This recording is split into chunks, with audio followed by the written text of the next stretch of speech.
이번 우리는 로마서 강의 12번째 시간으로 그러다 큰 코 다칩니다 라는 주제의 말씀을 듣습니다. 나노 사회.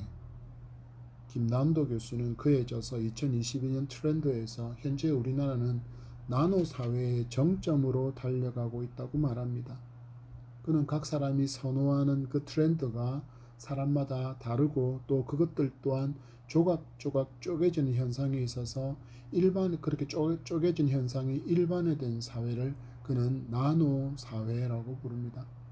지금 시대를 보십시오. 스마트폰의 배달 앱으로 먹고 싶은 음식을 주문하고 필요한 물건을 인터넷으로 쇼핑해서 구매하며 다른 사람과의 소통도 이제는 음성통화보다는 카톡이나 틱톡을 이용하는 문자 중심으로 이어지고 있습니다. 이것도 너무나도 귀찮은 사람들은 자신의 삶의 흔적을 인스타그램이나 페이스북 등에 남겨서 다른 사람과 자신의 상황을 간접적으로 공유하기도 하고 혹은 유튜브를 통해서 자신이 필요한 정보를 얻거나 영상을 보며 시간을 보내고 있습니다. 김남도 교수의 나노에서 나노는 10억 분의 1이라는 아주 초미세 단위를 표현하는 단위인데 이렇게 사람들의 관심이 한 곳으로 모이지 않고 거의 자신만의 관심사가 집중되어지는 사회가 바로 나노 사회라고 표현할 수 있습니다.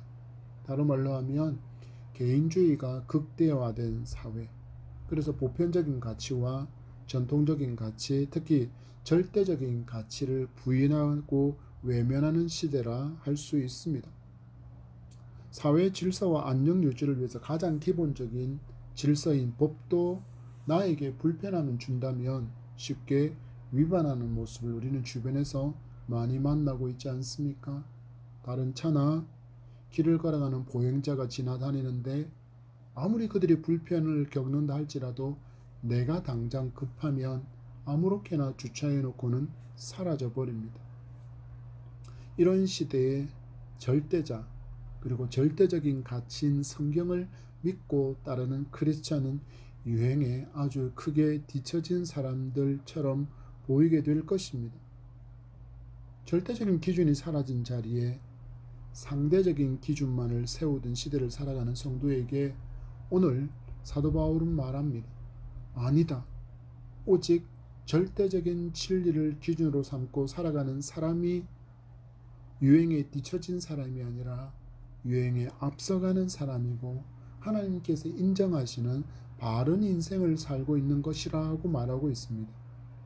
주신 로마서의 말씀을 통해서 나노사회, 개인주의가 극에 달해 있는 이 시대를 살아가는 크리스찬은 어떻게 살아야 할 것인가를 교훈받고 또한 하나님의 뜻을 구하며 하나님의 뜻대로 살겠다는 결단이 이 시간 우리 가운데 함께하기를 간절히 소망하며 축복합니다. 바울이 로마 성도들에게 외치는 음성이 무엇입니까? 복음을 모르고 하나님을 모르고 하나님의 말씀을 몰랐다고 해서 하나님의 절대적인 기준을 어기며 살았던 그 삶이 그것으로 무마될 수 없으며 변명거리가 될 수 없다라고 이야기합니다. 그러면서 사도는 두 가지의 이유로 그 근거를 제시하고 있습니다. 하나는 인간에게 주신 양심이고 또 다른 하나는 자연입니다. 이 두 가지를 통해서 절대자의 존재, 바로 하나님의 존재를 인간이 충분히 알 수 있기에 절대자가 없다고 여기며 내가 중심이 되어 마음대로 사는 삶은 심판의 대상이 된다는 것을 바울은 알려주고 있습니다. 전도하면서 우리가 반드시 들려주어야 될 항목이 있습니다. 바로 모든 인간은 죄인이라는 진리입니다.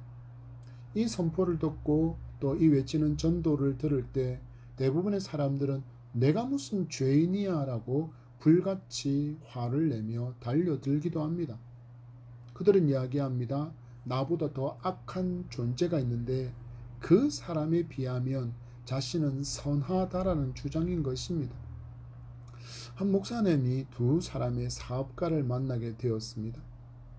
무신론자인 이 두 사람에게 복음을 전하며 인간은 모두 죄인이라고 전했더니 두 사람의 반응이 앞에서 만난 그 사람들과 같았습니다. 내가 왜 죄인입니까? 라고 그들은 반문합니다. 한 사업가가 건너편 테이블에 앉아있던 다른 사업가를 언급하며 자신의 선함을 주장합니다. 옆 테이블에 앉아있는 저 사람은 정말 나쁜 사람입니다.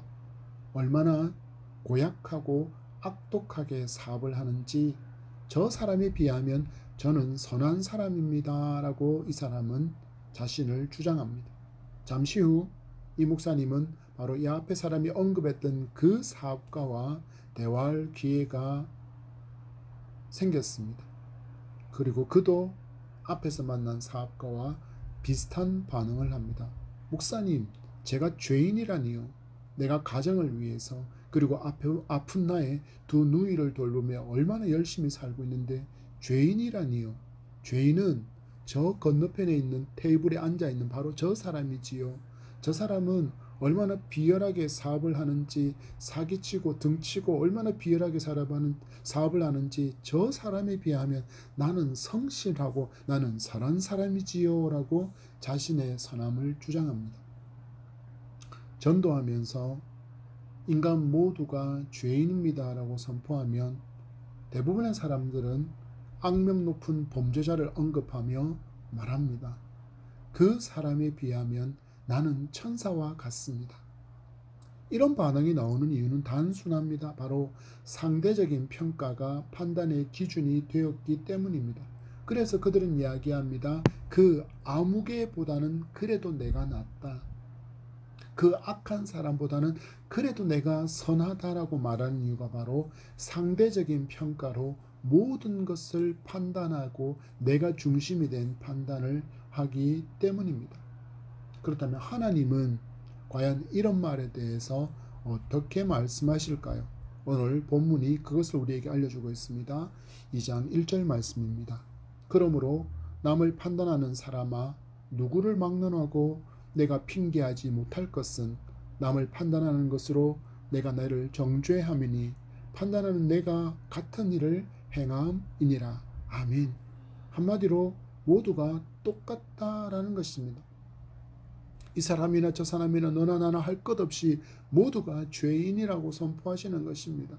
로마서 3장 23절에 이렇게 말씀합니다. 모든 사람이 죄를 범하였음에 하나님의 영광에 이르지 못하더니 아멘. 거룩하신 하나님 앞에서 아무도 자신이 의롭다고 주장하지 못한다라는 것입니다. 내가 주장하는 의는 하나님이라는 거룩하며 절대선의 기준 앞에 서면 모두가 왜곡되어 있기 때문이고 거짓이기 때문입니다. 그래서 로마서 3장 10절에 이렇게 이야기합니다. 기록된 바 의인은 없나니 하나도 없으며 아멘. 그러나 하나님은 성경을 통해서 의인은 없다, 의인은 하나도 없다서 단정지어서 말씀하십니다. 바울의 선포도 보십시오. 2장 1절의 말씀이 그러므로 라고 1장 32절의 말씀을 이어서 계속 말하고 있다는 것을 우리에게 알려주면 이렇게 시작합니다.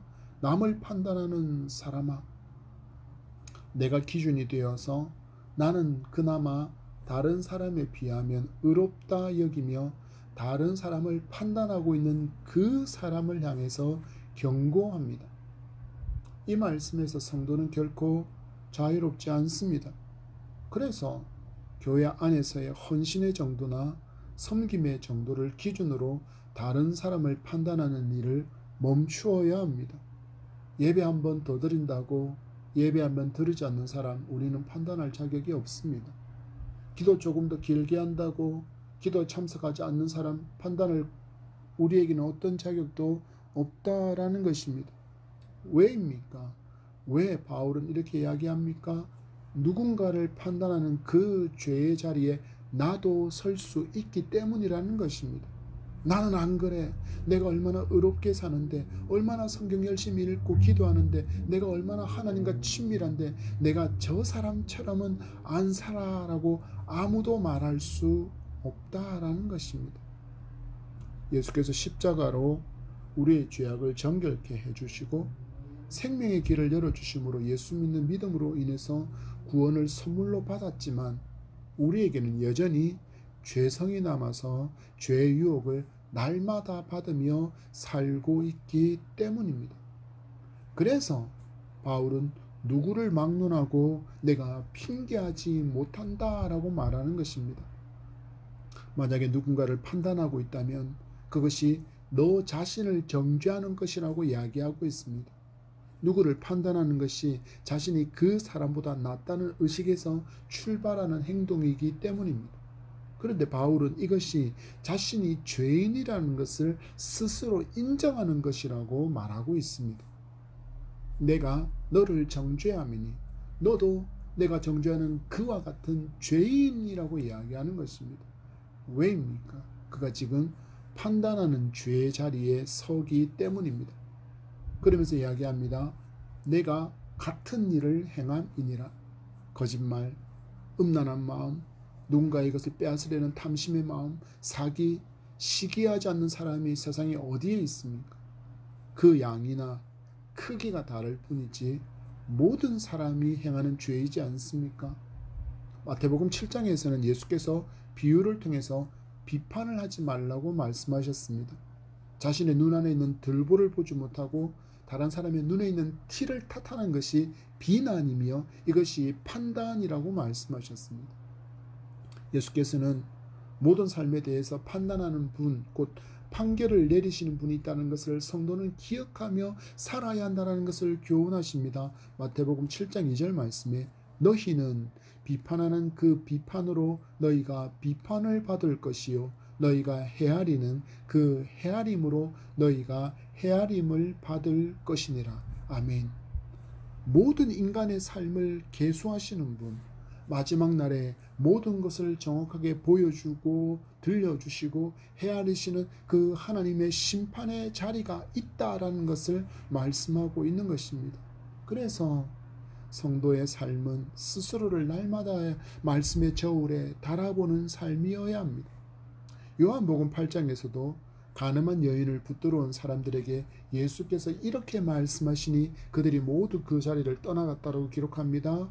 요한복음 8장 7절 말씀에 그들이 묻기를 마지 아니하는지라 이에 일어나 이르시되 너희 중에 죄 없는 자가 먼저 돌로 치라 하시고 아멘. 무슨 말씀입니까? 너희도 다 죄인이다. 지금 현장에서 가늠한 이 여인을 너희들이 잡아와서 지금 돌로 쳐서 죽이려고 너희들의 손에 지금 돌이 들려 있구나. 그런데 너는 죄인이 아니니? 너는 죄인이 아니니? 너는 죄인이 아니니? 라는 그 주님의 음성에 모든 사람들이 양심에 찔려서 그 자리를 떠나갔다라고 8장 9절 말씀을 이렇게 말씀합니다. 그들이 이 말씀을 듣고 양심의 가책을 느껴 어른으로 시작하여 젊은이까지 하나씩 나가고 오직 예수와 그 가운데 섰는 여자만 남았더라. 아멘. 그들은 예수 그리스도의 말씀에 양심의 가책을 느꼈다라고 표현하고 있습니다. 이 말씀 너무나도 귀한 말씀입니다. 이 시대에 얼마나 많은 사람들이 양심의 화해를 맞아서 양심이 둔감해진 시대를 살아갑니까? 범죄를 지으면서도 범죄라고 여기지도 않습니다. 법을 어기면서도 법이 어겨졌다고 생각하지 않습니다. 부모에게 불효하면서도 그것이 불효라고 생각하지 않습니다. 감사를 잃어버렸는데도 은혜를 잃어버렸는데도 그것이 잘못된 것이라고 조차도 느끼지 못하는 양심의 화인맞은 이 시대에 예수 그리스도의 음성을 듣고 양심의 가책을 느꼈다라는 이 메시지는 너무나도 중요하고 너무나도 중요한 메시지입니다. 바로 무뎌진 양심이 민감해지기 위해서는 성도는 말씀을 가까이 해야 한다라는 것입니다. 말씀을 들어야만 우리는 상대적인 기준에 따라서 판단하는 것을 멈추고 먼저 말씀의 거울 앞에 자신을 먼저 세우게 되기 때문입니다. 야고보서는 또한 우리에게 이런 교훈을 주고 있습니다. 야고보서 4장 11절 말씀과 12절 말씀입니다. 형제들아 서로 비방하지 말라. 형제를 비방하는 자나 형제를 판단하는 자는 곧 율법을 비방하고 율법을 판단하는 것이라. 내가 만일 율법을 판단하면 율법의 준행자가 아니요 재판관이로다.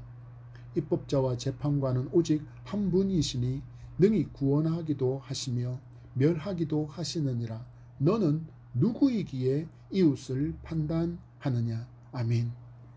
성도는 율법을 지키며 살아가는 사람이지 재판관처럼 판결하고 판단하는 사람이 아니라는 것을 기억해야 합니다.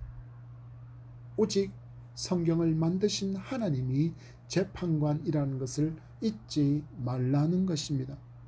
혹시 누군가를 판단하고 평가하며 정죄하고 있습니까? 멈추시기 바랍니다. 그리고는 어찌 해야 합니까? 그의 연약함과 그의 부족함을 발견했다면 성도는 그를 위해서 그의 영혼을 붙들고 기도해 주어야 할 것입니다. 그의 죄를 판단하기 전에 스스로에게 물어보아야 합니다. 나는 정결한가? 나는 저보다 더 의로운가? 말씀 앞에서 나는 부끄러움이 없는 그런 삶을 살고 있는가 하고 물어볼 수 있기를 바랍니다. 그리고 사랑하시기 바랍니다. 왜 그래야 합니까? 성도는 하나님으로부터 원수인데도 사랑을 받았기 때문입니다. 그래서 성도는 다른 사람은 몰라도 저 사람만큼은 용서할 수 없어 라는 말이 하나님께 받은 사랑을 제대로 이해하지 못한 결과라는 것을 분명히 알아야 합니다. 내가 하나님께 받은 그 사랑의 크기를 이해한 사람은 사랑할 수 있기 때문이고, 또한 이렇게 사랑할 때 비로소 우리는 그들의 허물을 덮어줄 수 있기 때문입니다. 여러분, 우리는 의로워서 하나님의 자녀가 된 것이 아닙니다. 죄인이기에 불쌍히 여김을 받았고, 그래서 어찌할 수 없는 죄의 문제를 예수께서 몸소 피로 또한 죽음으로 해결해 주셨다라는 것을 기억해야 합니다. 그리고 오늘도 주께서 우리를 바로 그 십자가 앞으로 초청하고 있습니다. 그 용서받은 그 자리에서, 원수인 우리를 사랑해 주신 그 자리로 지금 예수께서 우리를 초청하고 있습니다. 그 자리에 서서 십자가에 달리신 예수 그리스도를 바라보며 우리 또한 판단하고 원수처럼 여길 그를 바라볼 때 우리 또한 주님이 우리를 사랑하신 것처럼 그를 사랑하고 그를 용서할 수 있을 것입니다. 이런 자리를 이루기 위해서라도 우리는 말씀을 가까이 하는 삶이어야 한다는 것이 오늘 사도 바울을 통해서 우리에게 주시는 커다란 교훈이라 할 수 있겠습니다. 말씀을 맺습니다. 세상은 분명히 개인주의가 대세인 시대가 되었고 절대적인 가치와 절대자를 부인하는 시대를 살고 있지만, 성도는 이 시대를 정면으로 뚫고 나가 절대자이신 하나님이 계신 것을 자랑하고 하나님께서 세우신 절대적인 신앙의 기준인 성경을 붙들고 살아가야 합니다. 왜 그렇습니까? 바로 이 길이 사는 길이기 때문입니다. 내가 중심이 된 세상은 무한정 자유로울 것 같으나 실제로는 그렇지 않습니다. 사람은 언제나 하나님을 부인하고 인간이 주인이 된 세상이 되면 좀 더 나은 세상, 더 행복한 세상, 더 사람다운 삶을 살 수 있는 세상이 될 것이라고 여겼고 여전히 여기고 있지만, 우리는 역사를 통해서 그것이 얼마나 허황되고 헛된 꿈인지를 우리는 이미 경험하고 있습니다.